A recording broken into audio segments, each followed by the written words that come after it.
Bom, olá, sejam todos bem-vindos para mais um episódio do nosso projeto Conexão Território. Hoje, nesse episódio, a gente está aqui para conversar com a Leila Neto, uma das fundadoras do Corta. Hoje eu não devia falar, gente, mas tudo bem. Mulheres de Pedra. Eu ia falar Quilombo das Guerreiras. São guerreiras, né? São todas mulheres guerreiras. Vamos lá. Bom, olá a todos, sejam muito bem-vindos para mais um episódio do projeto Conexão Território. No episódio de hoje a gente vai conversar com a Leila Neto, uma das fundadoras do projeto Mulheres de Pedra, em Pedra de Guaratiba. Aqui nós somos a equipe de comunicação e conteúdo. Eu sou a Renata Santos. Eu sou a Ingrid, historiadora, mestranda pela UFRJ e uma das integrantes da equipe de comunicação. Olá, eu sou a Lila, sou estudante de conservação e restauração na UFRJ. Eu sou o Vicente, sou estudante de Ciências Sociais na UFRJ. Olá, eu sou Oscar Liberal, sou fotógrafo do IFAM. Bom, e a nossa equipe hoje, então, vai conversar com a queridíssima Leila, que é uma história de vida incrível, né? Uma mulher de muita garra, muita fibra e muito inspiradora. É uma das conselheiras do nosso fórum, né? Também participou do nosso terceiro encontro de GT, e desde então vem construindo com a gente esse processo aqui do fórum. E hoje, né, dentro da proposta do Conexão Território, né, a gente já conversou com a Bianca Vaide, do Ecomuseu de Septiba, também conversamos com o Cláudio Valério, né, que foi ex-secretário de Cultura de Niterói, e agora a gente está conversando com a Leila, né, a gente está construindo, né, um território da cidade para a gente falar dessas conexões, ou a falta de conexão, né?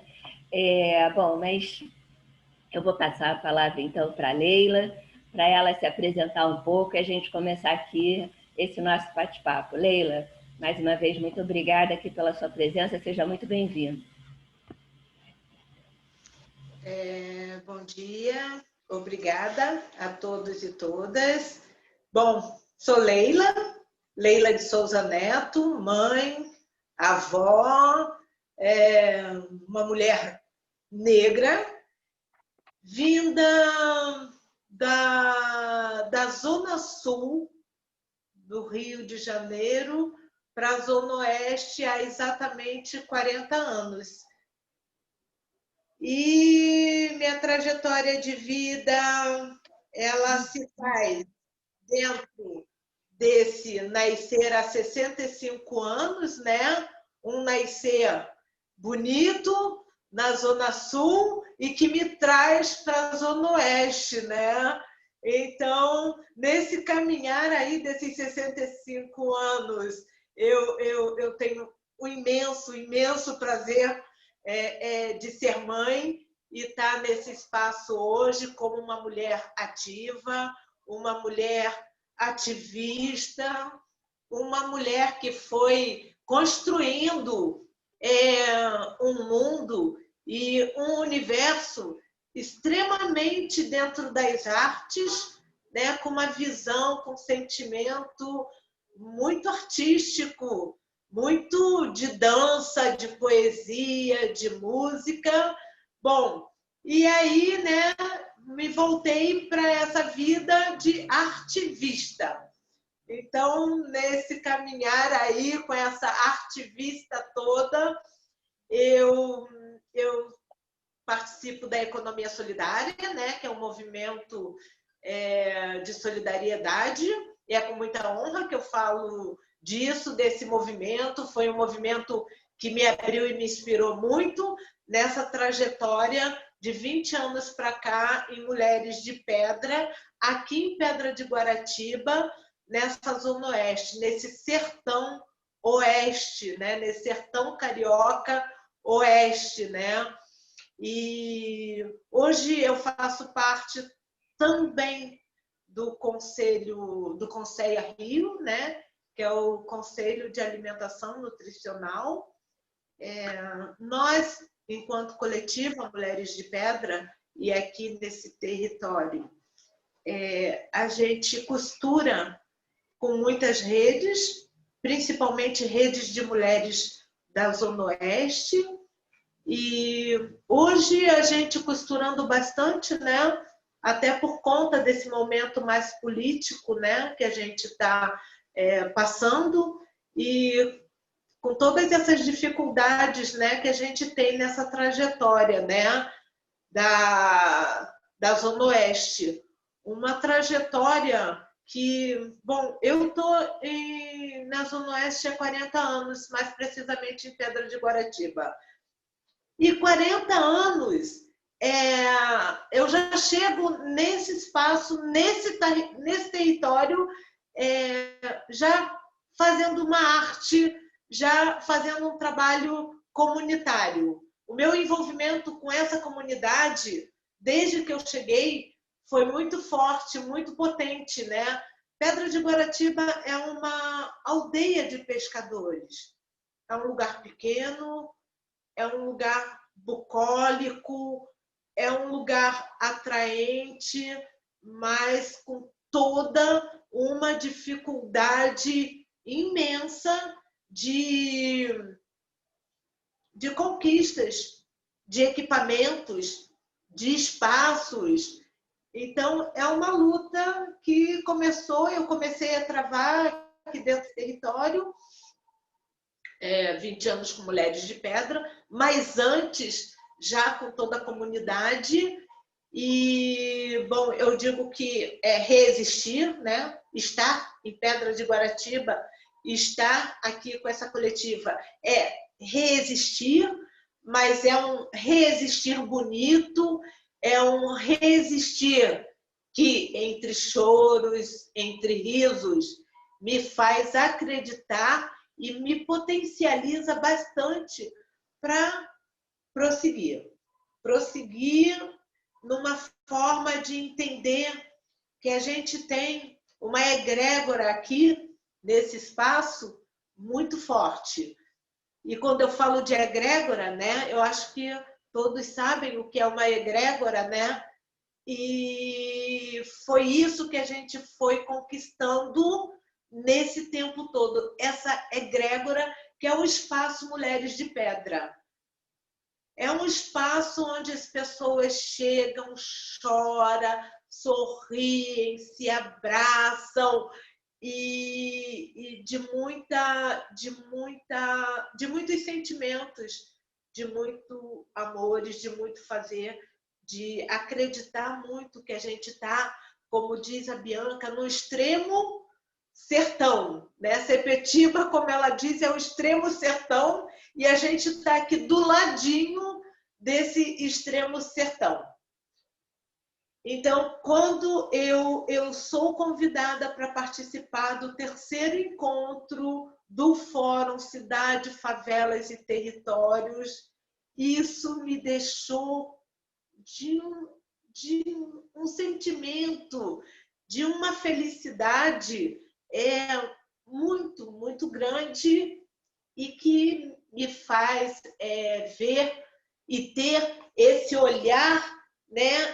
Que olhar é esse? Esse olhar da onde eu venho, da cidade, um olhar que eu tenho dentro das favelas, e ter esse olhar aqui no nosso território. Então, falar de cidade, favelas e territórios, e estar em Pedra de Guaratiba, para mim, é um mundo, é muito grande, é muito potente. Apesar de Pedra ser muito pequena, né? É um bairro da cidade, né? Um bairro do Rio de Janeiro. Apesar de ser pequeno, eu não consigo ainda ter todo um contato e todo um conhecimento desse pequeno espaço que é Pedra de Guaratiba. Mas é isso também, né? Uma trajetória, é o dia a dia que a gente vai conhecendo aos poucos, né? E acreditando que a gente pode fazer desse território ou estar nesse território de forma mais grandiosa, de forma mais artista, de forma mais... não sei o que dizer bem, né? Do que a gente, de fato, a gente quer chegar, né? Mas eu sinto que a gente está conseguindo fazer coisas incríveis nesses 20 anos de trajetória de Mulheres de Pedra. São tantas coisas, são tantas vivências, são tantas interferências, são tantas artes, são tantos fazeres, que vai ficar muito difícil colocar tudo isso aqui nesse nosso momento. Mas eu posso falar um pouco, né, do como que a gente veio traçando essa trajetória e junto com essa comunidade e abrindo essa coisa maior do que ser somente uma ilha de pescadores, um espaço de pescadores. Então, a gente consegue, nesses 20 anos, ter uma casa que tem 100 anos, mais ou menos, isso é histórico. A gente tem uma mangueira nesse quintal que tem mais de 100 anos, e nessa casa a gente consegue abrir os portões para a arte, para a cultura, para o belo, para o bom, para o bonito, para essa comunidade. E perceber o quanto a comunidade ela sempre esteve muito fechada para receber isso tudo que uma coletiva de mulheres, na sua maioria mulheres negras, oferecem para essa comunidade. E nessa trajetória desses 20 anos, a gente vem oferecendo dança, poesia, saraus poéticos, música, rodas de conversa. Então, a gente sai de dentro dos nossos espaços, do nosso espaço, mais precisamente, né, que é o espaço das Mulheres de Pedra, e a gente consegue levar e resgatar uma ciranda na rua.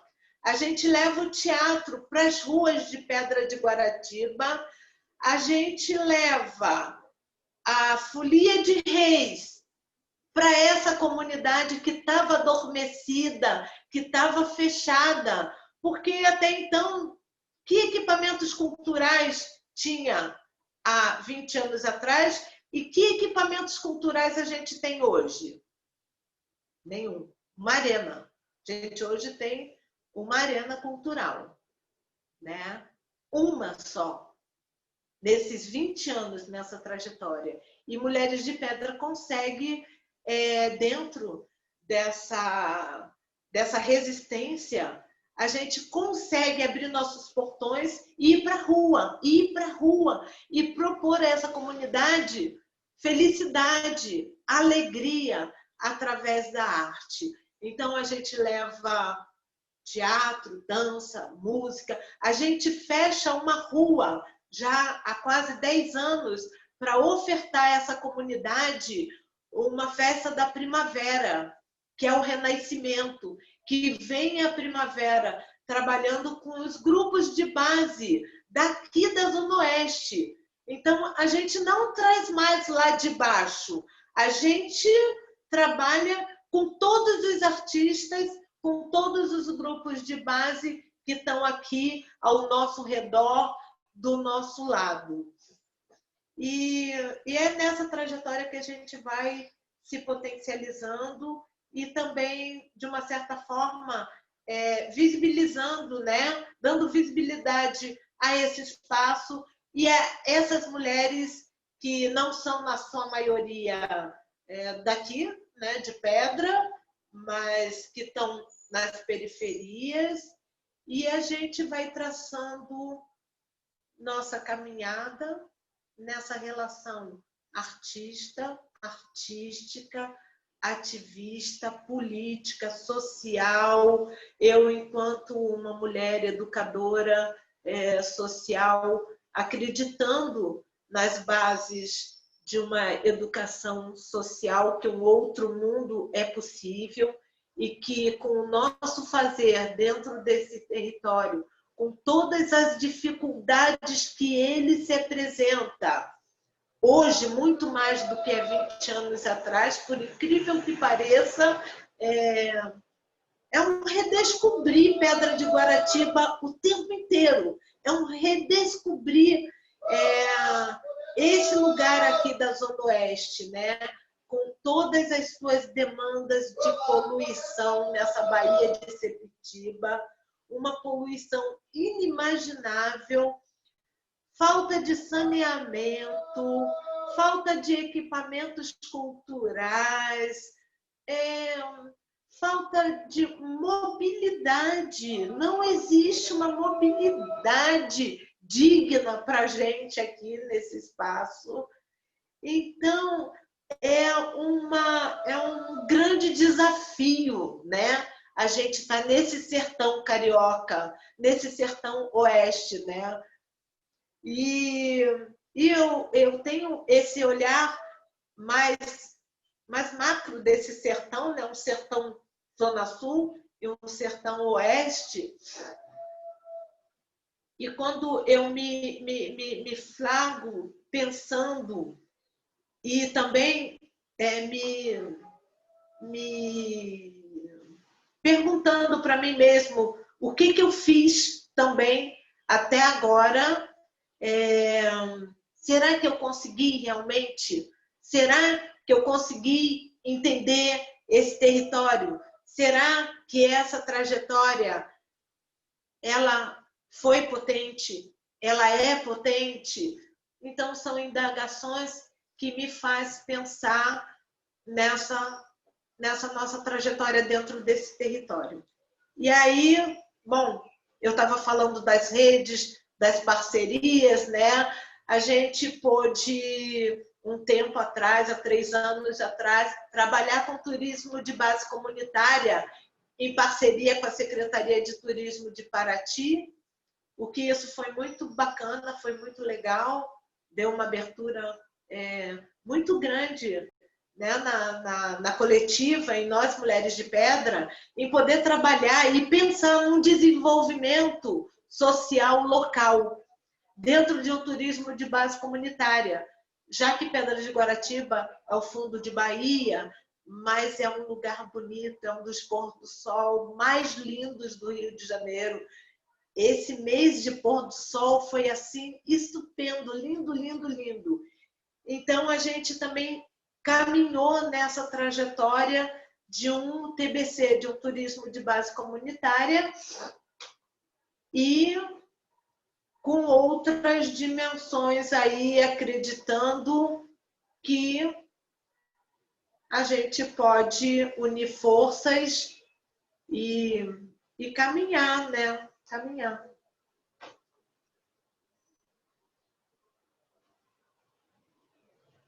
É difícil para mim falar de tantas coisas, tantos anos, né? 20 anos, né? Não é muito, mas o tanto de coisas que Mulheres de Pedra já fez, para mim é sempre muito difícil traçar assim, uma história, né? Histórica de Mulheres de Pedra. Para mim, que sempre tive envolvida no primeiro plano, né? Sempre eu, no primeiro plano, envolvida com todas essas questões, né? Acreditando muito, lutando muito, né? Então, traçar uma linha histórica para mim certinho é difícil. Eu venho aqui, eu volto lá atrás, mas bom, faz parte.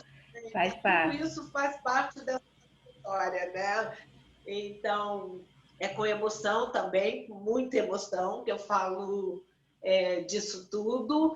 E estar hoje no fórum, para mim, mais uma vez eu recebo um presente, que é estar nesse fórum. Foi onde eu já tinha um sonho, e esse sonho só veio a se potencializar mais ainda, que é fazer desse espaço das Mulheres de Pedra um museu, a Casa das Mulheres de Pedra. Então, é um sonho que se enraizou e agora está bem forte, e eu acho que a gente vai chegar rápido na concretização desse sonho, que é um museu para falar exatamente de memória, de identidade e de territorialidade, né? Que território é esse, né? Que território é esse que eu estou aqui agora, do lado de cá, olhando para a cidade, olhando para as favelas, né? Porque se a gente vai à cidade, a cada olhar é uma favela. A gente está no Leblon, olha o Vidigal. A gente está em Ipanema, olha o Cantagalo. A gente está em Copacabana, olha lá do finalzinho, que é a favela lá do finalzinho de Copacabana. Bom, onde está a nossa amiga? Esqueci o nome agora, me fugiu o nome da favela. Tem uns Tabajaras, né? O Chapéu Mangueira. E, em contrapartida, está aqui, né,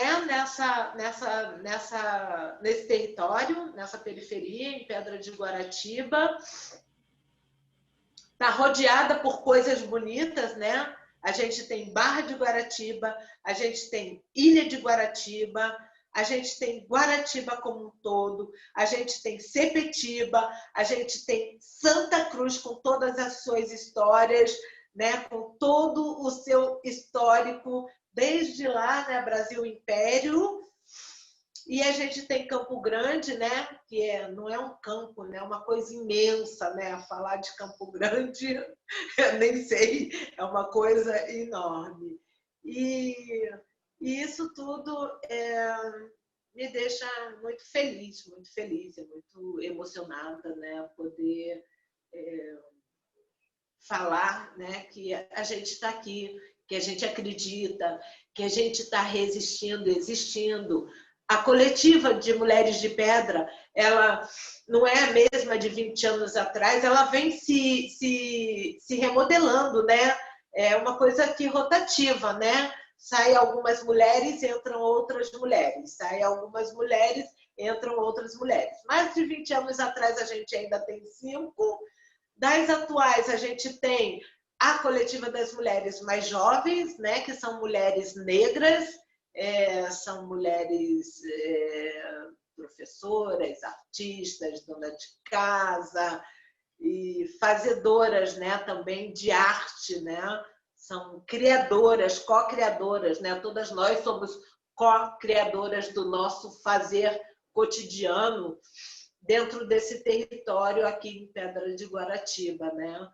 E nessa trajetória, a gente, além da dança, além da música, além do teatro, além da gastronomia, que a gente tem também desde sempre no espaço, a gente também tem uma hospedagem solidária e a gente tem o prazer de ser mulher negras fazendo cinema aqui em Pedra de Guaratiba.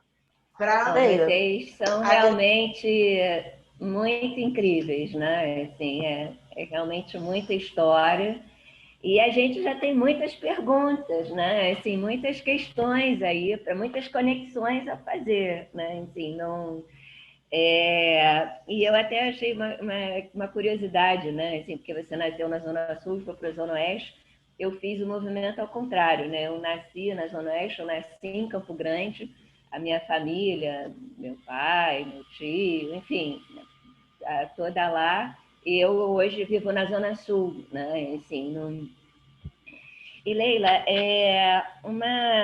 isso inclusive é uma questão aqui que eu queria também puxar aqui das tantas coisas que você já trouxe aqui, colocou, porque a gente também, no Conexão Território, fazia também conexões com outros trabalhos, né, entrevistas que a gente já fez. E uma entrevista que foi muito muito potente, assim, muito punk, que foi logo a nossa primeira, que foi um impacto, né? Foi com a Ângela de Moraes, do Quilombo das Guerreiras. O nosso podcast, assim, foi, né, assim, foi muito bom. E ela trouxe uma questão, né, tantas questões importantes ali, da riqueza que foi aquela conversa com ela. Tinha um ponto muito importante, que era o Quilombo das Guerreiras. Elas tinham o objetivo de questionar o centro, né? A questão da centralidade, né? E entrar nessa disputa pelo aquele centro da cidade. Na verdade, o centro não é central geograficamente, né? O centro do Rio de Janeiro, ele é mais um centro, é uma centralidade política, né? Ele é um centro histórico, no sentido de ele se constituiu politicamente como centro da cidade. Então, ela falou muito, né, assim, as invasões que o coletivo, as ocupações, né, melhor dizendo, que o coletivo promove para disputar aquela ideia de centro. E uma questão que nós colocamos na entrevista com ela era exatamente assim: poxa, mas como é que você vê isso, né? Assim, dos outros centros, né? Ou da importância de construir novas centralidades. E aí ela até trouxe, né? Assim, como, não, perfeito, né? Assim, porque fala-se muito também do por que o carioca não vai morar em Sepitiba, Santa Cruz, né? Assim, mas vai morar em Sepitiba e Santa Cruz, efetivamente, porque tem todos esses problemas que você narrou, né? Sobretudo a falta de mobilidade. Ao mesmo tempo, isso também é uma outra questão de se construir novos centros.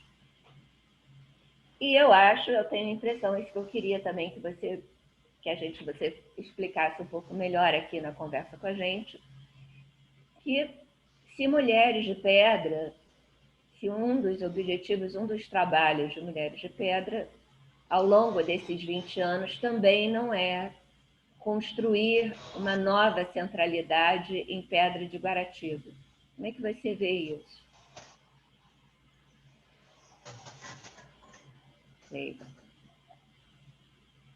Como é que você pensa, né, essas diferenças, assim, de dar um sentido à Pedra de Guaratiba, né? Assim, ela não é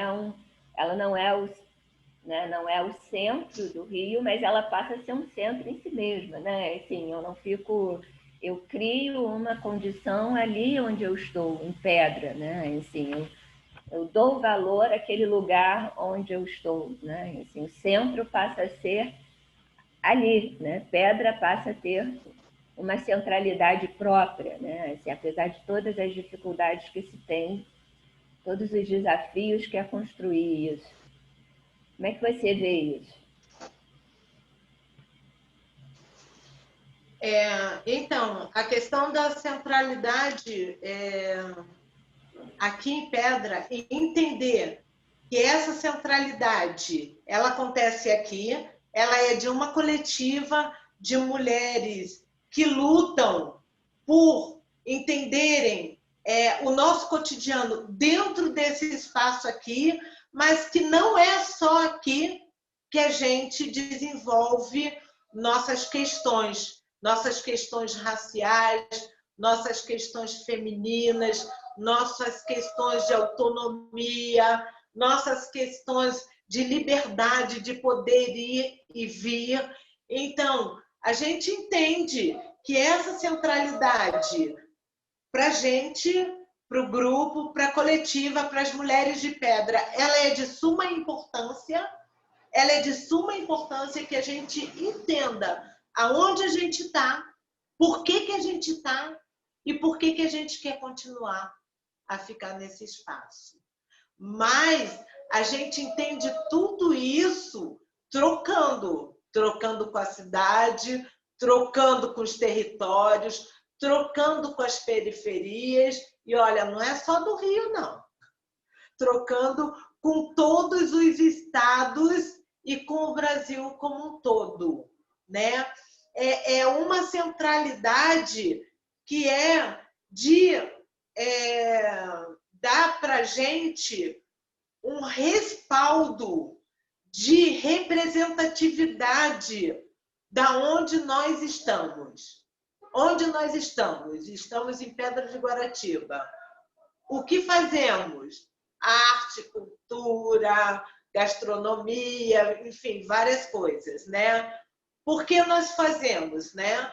Quais são as nossas bandeiras de luta? Então, as nossas bandeiras de lutas está aqui dentro, está dentro de Pedra de Guaratiba, no território das Mulheres de Pedra. E entendendo esse espaço Mulheres de Pedra como um território.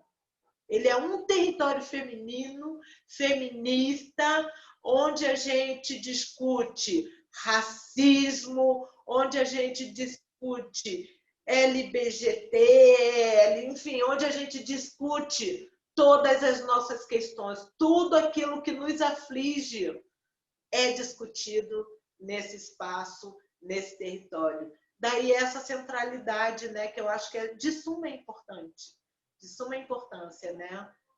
Entender essa centralidade, mas numa abrangência maior, numa coisa mais aberta, com trocas, né? E não fechar.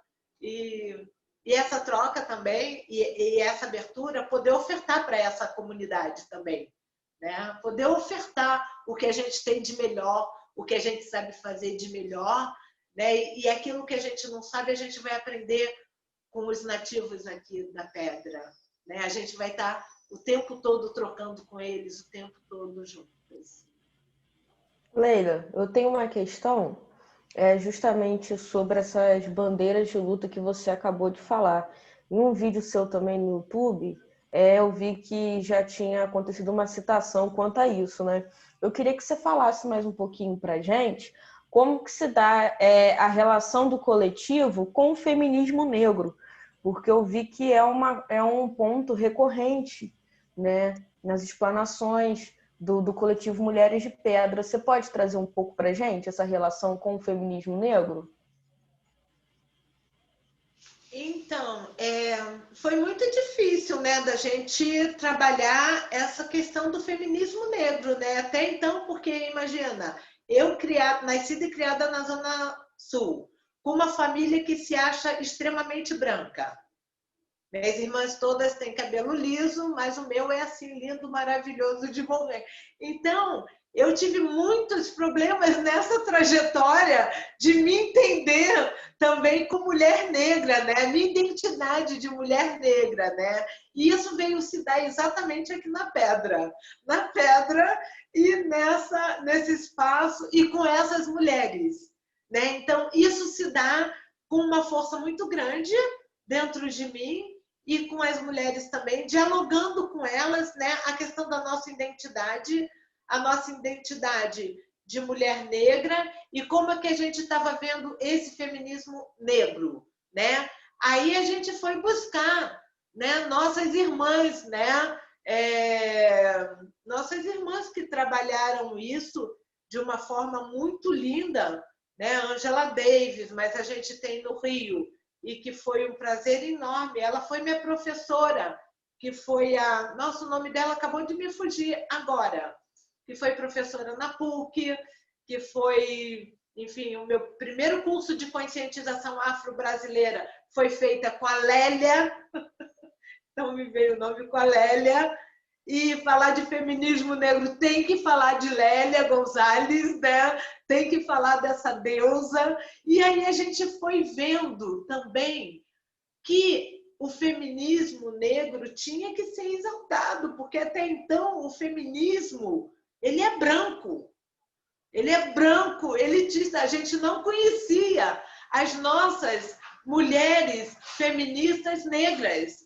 E quando a gente começa a fazer um levantamento, quando a gente começa a entender isso e começa a construir essa riqueza dentro da gente, até de entender nossas autoras negras, que hoje nós temos enormes, né? Falar de Conceição Evaristo, falar de Marcelina, falar... E essa construção, essa potência que nos deu essa compreensão maior e todo essa forma da gente expressar o feminismo negro. Não sei se te respondi. Uma coisa que eu Respondeu sempre... sim, Leila. Ai, desculpa. Ai, Lila, vai Tá lá. respondido. Não, uma coisa que eu fico reparando, assim, quando você fala, é que tudo é muito carregado de afeto, assim, tanto das histórias que você conta, como na sua voz, no seu olhar, assim, tudo é bem carregado com esse afeto muito grande da construção, né? E aí eu fico pensando que, geralmente, quando a gente fala sobre incentivo de construção de cultura nos lugares, isso sempre vem muito para o lado de políticas públicas, que, lógico, é importante, mas eu gosto muito de pensar no afeto como esse instrumento da construção. E aí eu acho que é uma coisa que você traz muito na sua fala, assim. É uma coisa também que a Tônia Nascimento, a bailarina, que a gente fez uma entrevista também, trouxe muito para a gente, sobre como esse contato com as pessoas dá uma liga, assim, né? Dá uma liga na construção das coisas. Então, eu queria que você comentasse um pouquinho pra gente sobre essa jornada de afeto, assim, também, como que o lugar que o afeto tem na construção de vocês. Muito bom, Lila. Então, é só afeto, né? É só afeto, é muito amor. Nesses 20 anos, né? Tudo que a gente pôde propor e receber foi de ser para ser, foi de muito sentimento, né? Então, a construção de políticas públicas, ela foi se dando, mas com esse afeto, dessa forma afetiva, dessa forma amorosa, dessa forma acolhedora. A gente acolhia como acolhe até hoje qualquer pessoa, qualquer mulher que precisem da gente. E a partir das rodas de conversa, a gente teve centenas de rodas de conversas, e as nossas rodas de conversas sempre foram de muito choro, de muito abraço, de muito envolvimento, de muito acolhimento, de muito carinho e de muita cura, né? Então, isso também que nos fortaleceu e nos fortalece até hoje a manter aquele espaço e a caminhar. Porque, uma hora a gente tem um projeto, outra hora a gente não tem mais projeto. Também a gente não quer viver de projeto. A gente quer acreditar que nós somos o nosso próprio projeto. O nosso próprio projeto. Eu sou o projeto, o meu projeto, aquilo que eu acredito, é aquilo que eu acho que é verdade. Então, Lila, trabalhar dessa forma, através de rodas, é de uma potencialidade, é de uma força, é de uma capacidade de elevar a gente para lá da quinta potência. Então, é isso, é muito afeto, é muito acolhimento, é muito amor. É dessa forma que a gente trabalha. Ô, Leila, tudo bem? Porque eu vi que vocês do Mulheres de Pedra estavam fazendo um match founding, né? E eu queria que você falasse um pouco sobre a importância da participação das pessoas para apoiar também. Você falou que tem muito afeto. E eu queria também que você contasse um pouco do processo que foi, para também quem estiver assistindo querer entender melhor, queria que você contasse um pouco do processo e também da importância da participação, apoiando também financeiramente. Do projeto audiovisual que você perguntou, Vicente? Desculpa. Não, do Coroas Vivas. Dos Coroas Vivas. Isso nasce desse processo pandêmico, né, que a gente ainda vive, né, no Brasil.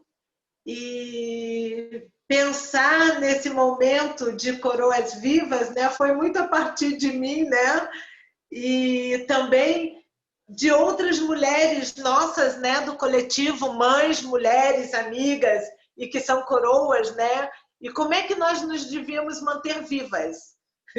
Então, era fazendo receitas, passando receitas, trocando, o que nos deixava mais viva a cada dia, né? Que a gente não se angustiasse tanto, né?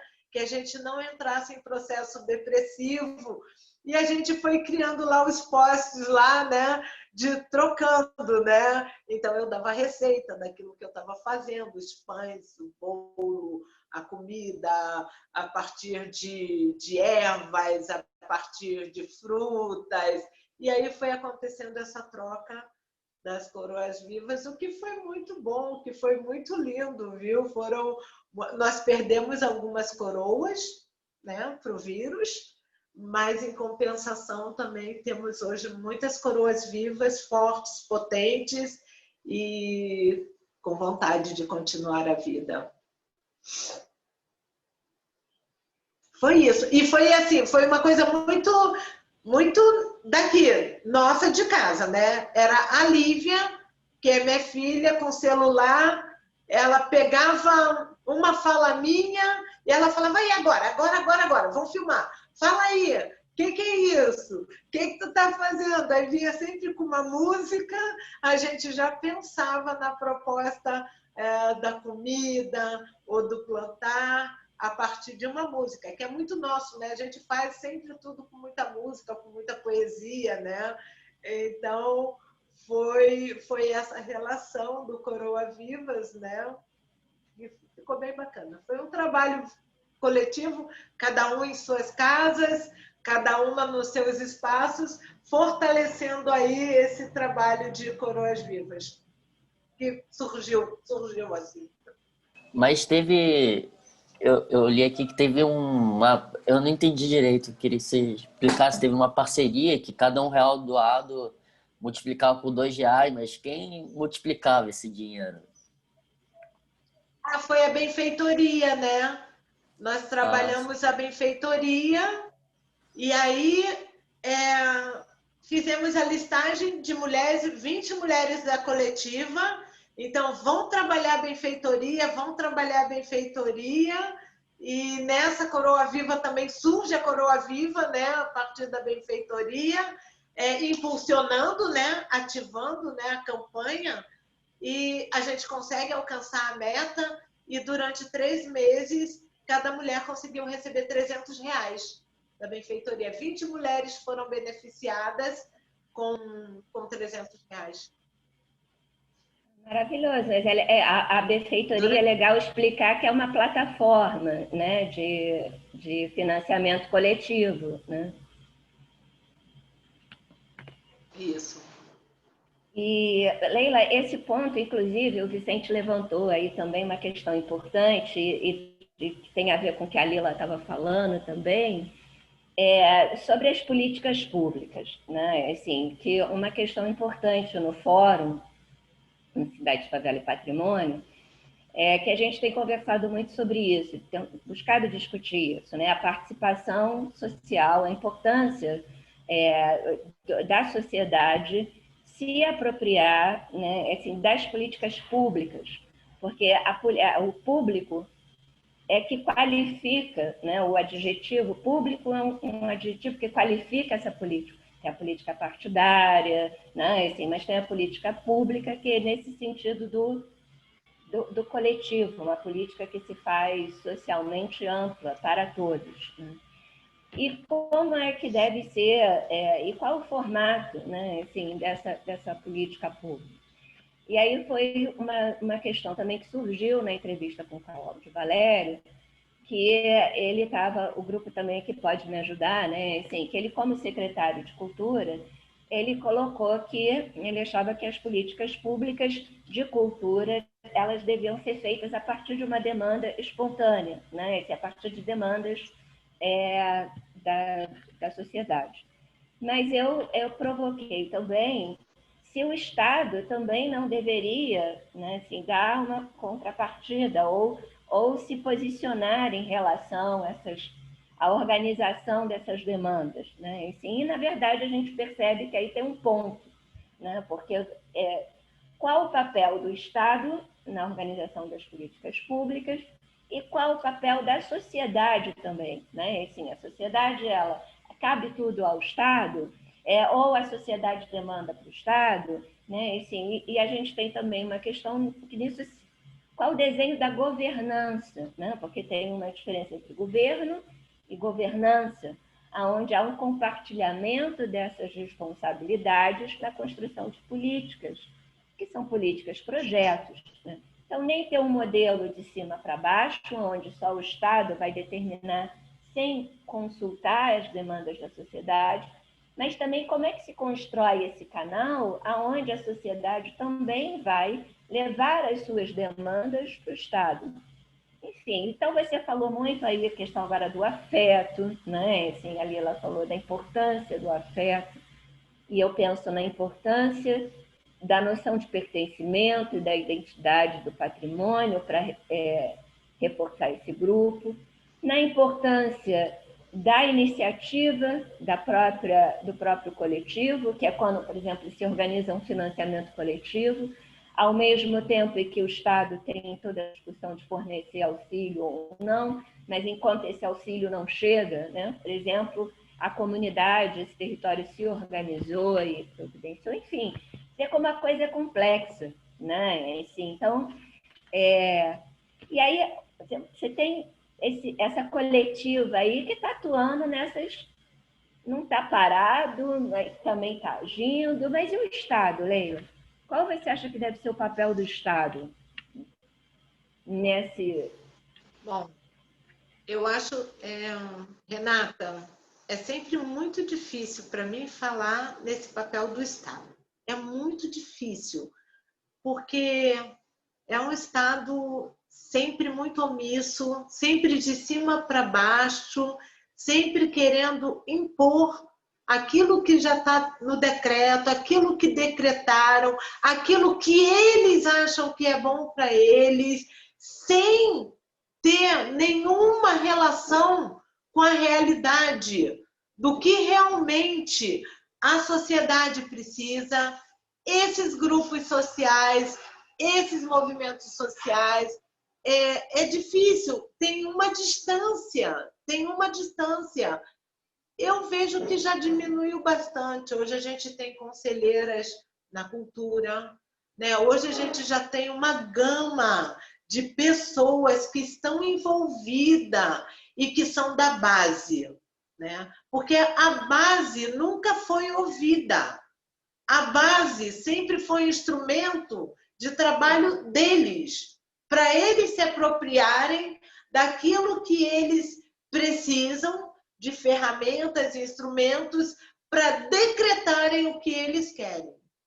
Então, é uma diferença muito grande, tem sim uma coisa de cima para baixo, mas que eu acho que é isso também. A gente, enquanto organização civil, temos que enxergar isso, olhar para isso, estar de uma certa forma consciente disso, voltada, não é bem a da coletiva Mulheres de Pedra, não é, mas a gente sabe que precisa ter essa consciência política, social, para alcançar as políticas públicas que realmente vá beneficiar e vai vir de encontro às nossas aspirações, ao que a gente de fato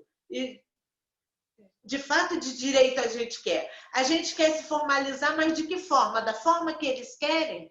Não queremos da forma que eles querem. Da forma que eles querem, eles vêm há anos fazendo. E nem tudo que eles fizeram deu certo. Muitas deu certo, mas nem tudo. Então, de que forma que a gente quer? A gente quer um edital? De que forma a gente quer um edital? Da forma que eles querem? Que são editais que massacraram.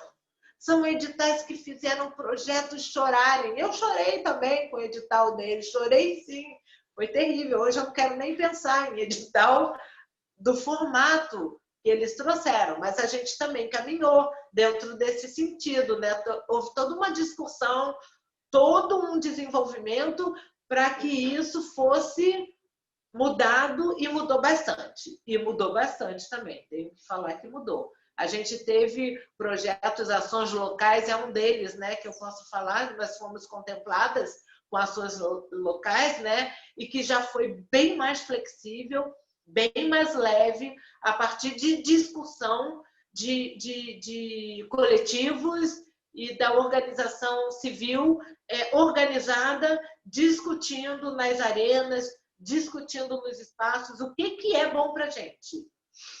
E entendendo o que nós queremos, né? E levando para que eles entendam o que nós queremos também, né?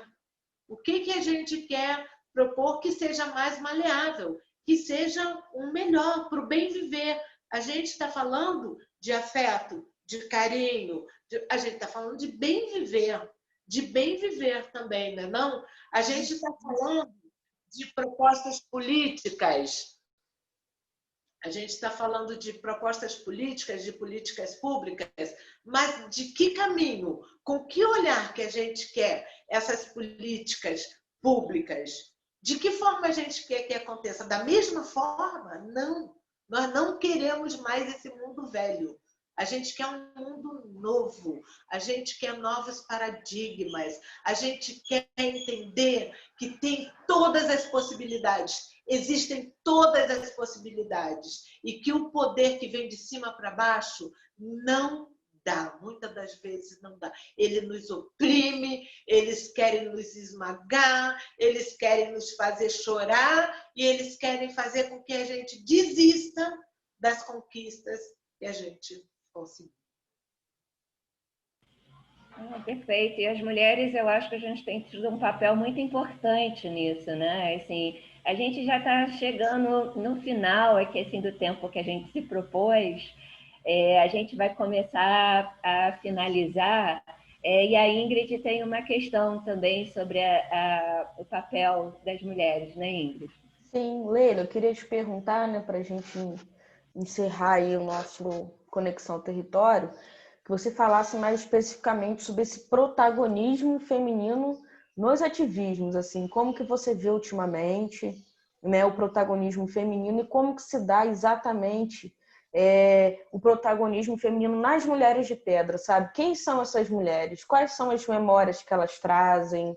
Você falou bastante das produções artísticas, então a gente já vê até uma certa materialização dessas ações em exposições e tudo mais, mas nesse campo subjetivo, sabe? Qual é o papel das mulheres? Quem são essas mulheres? Quais são suas memórias, né? Como que dá essa construção da história? Como que você vê isso?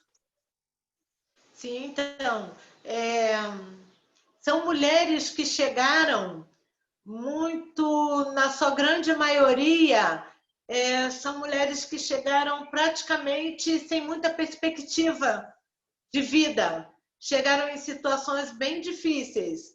Mulheres que sofriam violência doméstica, mulheres que não acreditavam nelas, mulheres que enfraquecidas, mulheres que não sabiam o que era arte e cultura, que não sabiam, realmente não acreditavam que a gente pudesse viver de arte, de cultura, viver do nosso fazer. E aí essas mulheres foram chegando na coletiva, foram desenvolvendo, foram acreditando, foram desenvolvendo suas potencialidades, se encontrando com o melhor e com o maior dentro de cada uma delas. Então, cada uma foi se descobrindo, foi se potencializando e se fizeram protagonistas da história delas. Hoje nós temos inúmeras histórias. Mulheres que não apoiam mais o marido, mulheres que são grandes artistas, mulheres que jamais acreditaram que podiam fazer cinema, mulheres que na sua trajetória achavam que pintar um quadro, fazer uma costura não era coisa dela. E hoje essas mulheres se transformaram, na sua grande maioria, em empreendedoras, elas estão com seus negócios, elas estão na sua caminhada. Hoje, muitas educadoras, nós temos muitas mulheres que fizeram mestrados, são mestrandas, outras doutorandas, outras artistas da culinária, poetisas, dançarinas, e cada uma foi protagonizando a sua história, a sua vida, a sua vivência. E hoje, nossa, contar essa história vai ser de uma potência, né? Nós aqui estamos procurando pessoas que ajudem. Eu não gosto muito de falar da palavra sistematizar, né? Mas reescrever, escrever, né? E reescrever essa história de cada uma dessas tantas e tantas mulheres que passaram pelo espaço, que ainda estão no espaço e que são as próprias protagonistas desse fazer. É tão maravilhoso, porque na história tem muito assim, tem muitos livros até assim, novos objetos e novas perspectivas na história, mas eu acho que no fundo não é uma questão de novos objetos, é de novos olhares, né? Assim, a gente precisa de novos historiadores, né? A gente precisa que as pessoas se sintam também apropriadas das suas histórias e que elas sejam, né, assim, seus historiadores, né? Que elas entendam de uma história, que a história é o de cada um de nós que fazemos, né? Assim, a atuação de cada indivíduo no seu dia a dia e no seu território que é a história, né? Assim, e que a gente está consciente disso que é o mais importante, né, amiga? Então, eu acho que para a gente realmente encerrar aqui esse papo muito gostoso, muito importante, muito rico, a gente queria que você contasse um pouco para a gente desse quadro que está aí atrás, essa pintura aí. Então, esse quadro aqui é de autoria do pintor Vidal. Ele não gosta de ser chamado de artista plástico, né? Ele se intitula Pintor de Quadros. E esse quadro foi pintado no ano de 82, lá na Casa das Mulheres de Pedra. Então, é o pintor Vidal, que é um pintor popular, né? Ele também não gosta de ser naif, mas é um artista popular, um pintor popular, e que retrata esse espaço um pouco, né? Então, eu sou a parceira do pintor Vidal e ele está aqui retratando ele lá no quarto, no ateliê, né? Que é dentro dessa casa. Essa casa é a Casa das Mulheres de Pedra. Eu passando roupa nesse momento e minhas duas filhas aqui brincando. Então, ele é um autorretrato de família, ele mostra a nossa trajetória de 82 aqui em Pedra e nessa casa que hoje é a Casa Mulheres de Pedra.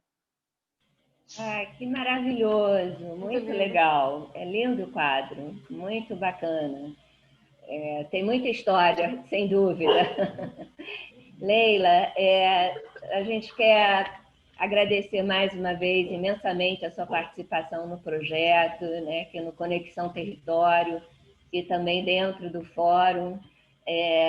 Agradecemos, né, assim, em nome de toda a equipe aqui de comunicação e conteúdo, a sua participação e encerramos aqui desejando a Mulheres de Pedra vida longa, muito sucesso na construção do museu, que ele realmente se efetive e possibilite, né, assim, que essa memória e essas histórias se multipliquem ainda por muitos e muitos tempos, né? Assim, então, muito obrigada mais uma vez e estamos aí, seguimos na luta. Muito obrigada. Eu também quero agradecer a todos e todas, todos os conselheiros, todas as pessoas desse fórum. Eu me sinto, como eu já disse, extremamente feliz de estar junto com vocês, participando. Não sei se eu consegui falar ou me fazer bem, mas é isso mesmo, né?